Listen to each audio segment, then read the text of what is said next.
Hi friends, എല്ലാവർക്കും നമസ്കാരം. ഇന്ന് ഞാനൊരു ഒഴിച്ചുകൂട്ടാൻ്റെ റെസിപ്പി ആയിട്ടാണ് വന്നിരിക്കുന്നത്. വെണ്ടയ്ക്ക അതുപോലെ മുട്ടയൊക്കെ വെച്ചിട്ടുള്ള വറുത്തരച്ചൊരു കറിയാണ് ചെയ്യുന്നത്. അപ്പോൾ ഇതെങ്ങനെയാണ് തയ്യാറാക്കിയെടുക്കുന്നതെന്ന് നോക്കാം. അതിന് മുന്നേ ആദ്യമായിട്ട് എൻ്റെ ചാനൽ കാണുന്നവരുണ്ടെങ്കിൽ പ്ലീസ് ഒന്ന് സബ്സ്ക്രൈബും കൂടി ചെയ്തിട്ട് സപ്പോർട്ട് ചെയ്യണേ. അപ്പോൾ നമുക്ക് വീഡിയോയിലോട്ട് പോകാം. അപ്പോൾ വെണ്ടയ്ക്ക മുട്ടക്കറി ഉണ്ടാക്കാൻ വേണ്ടിയിട്ട് ആദ്യം നമുക്കിതിലേക്ക് വേണ്ടുന്ന തേങ്ങ ഒന്ന് വറുത്തെടുക്കണം. ഞാനിപ്പോൾ ഇവിടെ അരമുറി തേങ്ങയാണ് എടുത്തിരിക്കുന്നത്. അപ്പോൾ അത് നമുക്കിതിലേക്ക് ഇട്ട് കൊടുക്കാം. ഇനി നമുക്കിതിലേക്ക് ഒരു 3-4 ചെറിയുള്ളി ഇട്ട് കൊടുക്കാം. ഇതിൻ്റെ കൂടെ കുറച്ച് കറിവേപ്പിലയും കൂടി ഇട്ട് കൊടുക്കാം. അതിനുശേഷം ഇത് അത്യാവശ്യം നന്നായിട്ടൊന്ന് വറുത്തെടുക്കാം. ഇപ്പോൾ നമ്മുടെ തേങ്ങയൊക്കെ അത്യാവശ്യം നന്നായിട്ടൊന്ന് വറുത്തെടുത്തിട്ടുണ്ട്. ഇനി നമുക്കിതിലേക്ക് പൊടികൾ ചേർത്ത് കൊടുക്കാം. ആദ്യം ഒരു 1/4 ടീസ്പൂൺ മഞ്ഞൾപ്പൊടി, 1.5 ടീസ്പൂൺ മല്ലിപ്പൊടി, 1 ടീസ്പൂൺ മുളക് പൊടി, 1 ടീസ്പൂൺ പെരുംജീരകത്തിൻ്റെ പൊടി. ഇത്രയും ഇട്ട് കൊടുത്തിട്ട് ഈ പൊടികളുടെ പച്ചമണമൊക്കെ മാറുന്നവരെ നന്നായിട്ടൊന്ന് മൂപ്പിച്ചെടുക്കാം. ഇനി നമുക്ക് തീ ഓഫ് ചെയ്യാം. ഇത് തണുത്തതിന് ശേഷം നന്നായിട്ടൊന്ന് അരച്ചെടുത്തിട്ട് വരാം. ഇനി ഞാനൊരു ചട്ടി വെച്ച് കൊടുത്തിട്ടുണ്ട്. അപ്പോൾ ഇതിലേക്ക് നമുക്ക് വെളിച്ചെണ്ണ ഒഴിച്ചു കൊടുക്കാം. ഇനി ഇതിലേക്ക് നമുക്ക് മീഡിയം സൈസിലുള്ള ഒരു സവാള അരിഞ്ഞതും, ഒരു പച്ചമുളക് അരിഞ്ഞതും, 2 വെളുത്തുള്ളിയും കൂടി ഇട്ട് കൊടുക്കാം. ഇതിന് കൂടെ തന്നെ ഒരു 10 വെണ്ടയ്ക്ക് ഇതുപോലെ വട്ടത്തിൽ അരിഞ്ഞതും കൂടെ ചേർത്ത് കൊടുക്കാം. ഇനി ഇതിലേക്ക് വേണ്ടുന്ന ഉപ്പിട്ട് കൊടുക്കാം. അതിനുശേഷം ഇതെല്ലാം കൂടെ നന്നായിട്ടൊന്ന് വഴറ്റിയെടുക്കണം. ആ വെണ്ടയ്ക്കയുടെ വഴുവഴുപ്പൊന്ന് നന്നായിട്ട് മാറി വരണം. അപ്പോൾ അതുവരെ നമുക്കിത് നന്നായിട്ടൊന്ന് വഴറ്റിയെടുക്കാം. ഇപ്പോൾ നമ്മുടെ വെണ്ടയ്ക്കയുടെ വഴുവഴുപ്പൊക്കെ ഒന്ന് മാറി വന്നിട്ടുണ്ട്. അത്യാവശ്യം നന്നായിട്ടൊന്ന് എല്ലാം വഴറ്റിയെടുത്തിട്ടുണ്ട്. ഇനി നമുക്കിതിലേക്ക് നമ്മൾ നേരത്തെ വറുത്തരച്ച് വെച്ചിരിക്കുന്ന തേങ്ങ ചേർത്ത് കൊടുക്കാം.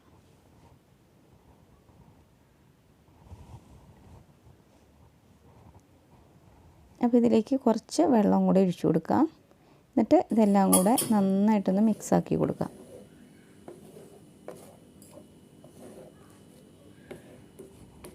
ഇതിന് നമുക്ക് അടച്ച് വെച്ചിട്ട് ഒരു 6-7 മിനിറ്റോളം ഒന്ന് തിളപ്പിച്ചെടുക്കണം. അപ്പോഴേക്കും ആ വെണ്ടയ്ക്ക ശരിക്കും ഒന്ന് വെന്ത് വന്നോളും.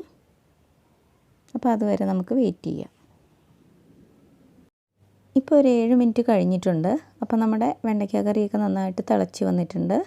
അതുപോലെ തന്നെ വെണ്ടയ്ക്ക പീസൊക്കെ നന്നായിട്ട് വെന്ത് വന്നിട്ടുണ്ട്. അപ്പോൾ ഈ ഒരു സമയത്ത് നമുക്ക് ഇതിൽ ഉപ്പൊക്കെ ഉണ്ടോയെന്ന് ഒന്നുകൂടി ഒന്ന് ചെക്ക് ചെയ്ത് നോക്കാം. കുറവുണ്ടെങ്കിൽ കുറച്ചുകൂടെ ഉപ്പിട്ട് കൊടുക്കുക. ഇനി നമുക്കിതിലേക്ക് മുട്ട ചേർത്ത് കൊടുക്കണം. അപ്പോൾ ഞാനൊരു 2 മുട്ട എടുത്ത് വെച്ചിട്ടുണ്ട്. അപ്പോൾ മുട്ട ഒന്നെങ്കിൽ ഡയറക്റ്റായിട്ട് പൊട്ടിച്ചിട്ട് കൊടുത്താൽ മതി, അല്ലെങ്കിൽ മുട്ട പുഴുങ്ങിയതിന് ശേഷം ഒരു മുട്ട ഒരു 4 പീസാക്കിയിട്ട് ഇട്ട് കൊടുത്താലും മതി. ഞാനിപ്പോൾ ഇവിടെ 2 മുട്ട നേരിട്ടിട്ട് കൊടുക്കുകയാണ് ചെയ്യുന്നത്.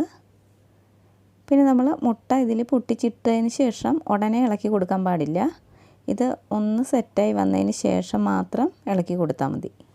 അപ്പോൾ അതുവരെ നമുക്ക് ഒന്ന് വെയിറ്റ് ചെയ്യാം. ഇനി നമുക്കിതൊന്ന് നന്നായിട്ട് ഇളക്കി കൊടുക്കാം.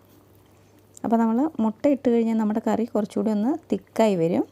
അപ്പോൾ നമുക്ക് കറി കുറച്ചുകൂടി ലൂസാക്കണം എന്നുണ്ടെങ്കിൽ ഇതിൽ ചൂടുവെള്ളം മാത്രം ഒഴിച്ചു കൊടുക്കാവുള്ളൂ, പച്ചവെള്ളം ഒഴിച്ചു കൊടുക്കരുത്.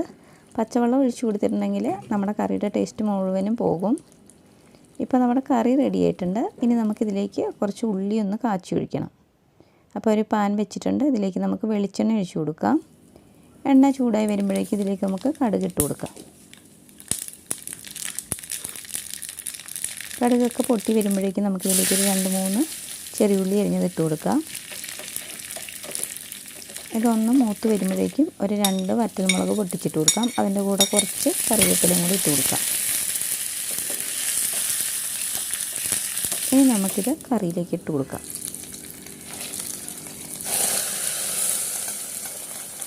ഇതിന് നമുക്ക് എല്ലാ ഭാഗത്തേക്കും നന്നായിട്ടൊന്ന് യോജിപ്പിച്ച് കൊടുക്കാം. ഇപ്പോൾ നമ്മുടെ വെണ്ടയ്ക്ക മുട്ടക്കറി ഇവിടെ റെഡി ആയിട്ടുണ്ട്. ഇതൊരു നല്ല ഒഴിച്ചുകറിയാണ്. അപ്പോൾ എല്ലാവർക്കും തീർച്ചയായിട്ടും ട്രൈ ചെയ്ത് നോക്കാൻ പറ്റുന്ന ഒരു റെസിപ്പിയാണ്. അപ്പോൾ നിങ്ങൾക്ക് ഈ വീഡിയോ ഇഷ്ടപ്പെട്ടിട്ടുണ്ടെന്ന് വിചാരിക്കുന്നു. ഇഷ്ടപ്പെട്ടാൽ പ്ലീസ് എല്ലാവരും ഒന്ന് ലൈക്ക് ചെയ്യണം. അതുപോലെ ആദ്യമായിട്ട് എൻ്റെ ചാനൽ കാണുന്നവരുണ്ടെങ്കിൽ ഒന്ന് സബ്സ്ക്രൈബും കൂടെ ചെയ്തിട്ട് സപ്പോർട്ട് ചെയ്യണേ. അപ്പോൾ മറ്റൊരു വീഡിയോയുമായി കാണുന്നവരെ ബൈ.